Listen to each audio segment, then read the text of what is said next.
வணக்கம். இன்னைக்கு இலக்கணத்தில் முதல் எழுத்துக்கள்னா என்ன அப்படின்றதுலேருந்து நம்ம ஆரம்பிக்க போகிறோம். எழுத்துக்கள் நேற்றே சொன்னேன், மொத்தம் 247 எழுத்துக்கள் இருக்குது அப்படின்னு சொல்லியிருந்தேன்.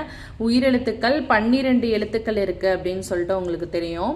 உயிரெழுத்துக்கள் 12 வந்து உயிர் குறில், உயிர் நெடில் அப்படின்னு சொல்லிட்டு 2 வகையாக பிரிச்சிருக்காங்க.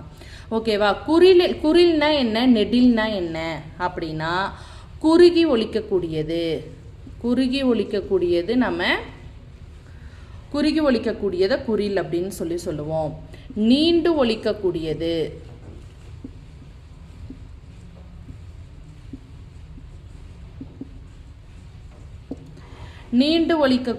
வந்து நம்ம உயிர் நெடில் அப்படின்னு சொல்லுவோம். ஓகேவா?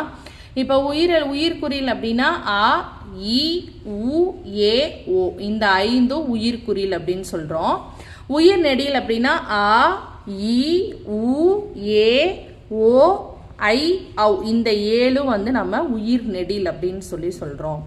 இந்த குறில் நெடில் எப்படி பிரிக்கிறாங்க அப்படின்னா மாத்திரை அளவு, ஒரு சொல்லோட ஒரு எழுத்தோட மாத்திரை அளவுகளை வச்சு தான் என்ன பண்றாங்க, குறில் நெடில் அப்படிங்கிறத பிரிக்கிறாங்க. ஓகேவா? அடுத்து மெய்யெழுத்துக்கள். மெய்யெழுத்துக்கள் எத்தனை? 18ன்னு சொல்லிட்டு நமக்கு தெரியும். ஓகேவா? மெய்யெழுத்துக்கள் 18ல் 3 பகுதியாக பிரிச்சிருக்காங்க.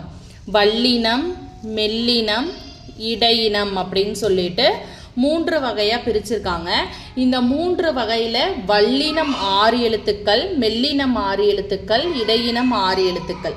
3 எழுத்துக்களுமே வந்து 3 பகுதிகள்லையும் 6 எழுத்துக்களாக பிரிச்சிருக்காங்க. ஓகேவா?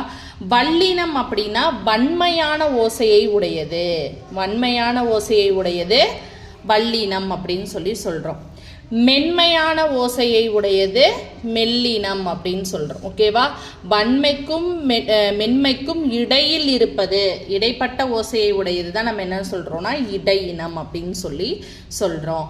வல்லினம்னா என்ன அப்படின்னா கசட தபர, மெல்லின எழுத்துக்கள் எனன நமன, இடையின எழுத்துக்கள் எரள வரல, இந்த மாதிரி 3 பகுதிகளாக பிரித்து நமக்கு சொல்லியிருக்காங்க. வல்லினம் அப்படிங்கிறது வந்துட்டு மார்புல இருந்து பிறக்குது அப்படின்னு சொல்றாங்க.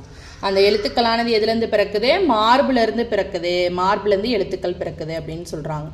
மெல்லினம் அப்படிங்கிறது மூக்கு, இடையினம் அப்படிங்கிறது கழுத்து.